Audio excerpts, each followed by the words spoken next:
కొన్ని రోజులు గడిచిన తరువాత యేసు ప్రభు వారు ఆయన శిష్యుల్లో కొంతమందిని వెంట పెట్టుకొని ఏకాంతంగా ఒక కొండ మీదకి వెళతారు.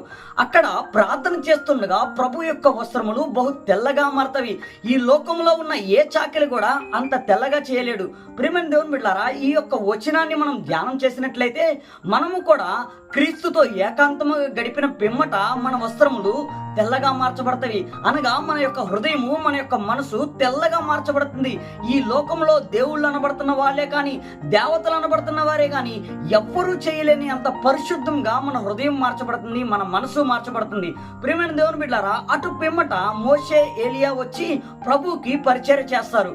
అదే రీతిగా మనము కూడా ఏకాంతముగా గడిపిన పిమ్మట ప్రభు యొక్క చిత్తంలో మనం ఎలా నడుచుకోవాలో, మనం ముందున్న పరుగు పందెంలో మనం ఎలా గెలవాలి అనేది మన యొక్క ఆత్మీయ స్థితిని బలపరచడానికి దేవదూతల ద్వారా లేక ఈ పరిశుద్ధ వాక్యము ద్వారా మనకు బోధిస్తూ, హెచ్చరిస్తూ, నడిపిస్తూ ఉంటారు. ప్రియమైన దేవుని బిడ్డలారా, నేటి దినాల్లో ఈ యొక్క అనుభూతి మనందరికీ కావాలని ఆశిస్తూ ఈ యొక్క మాటలు మీకు తెలియజేస్తున్నాను. ఈ యొక్క చిన్న మాటలు ప్రభు మన వెనికిడిలో దీవించును గాక. ఆమెన్.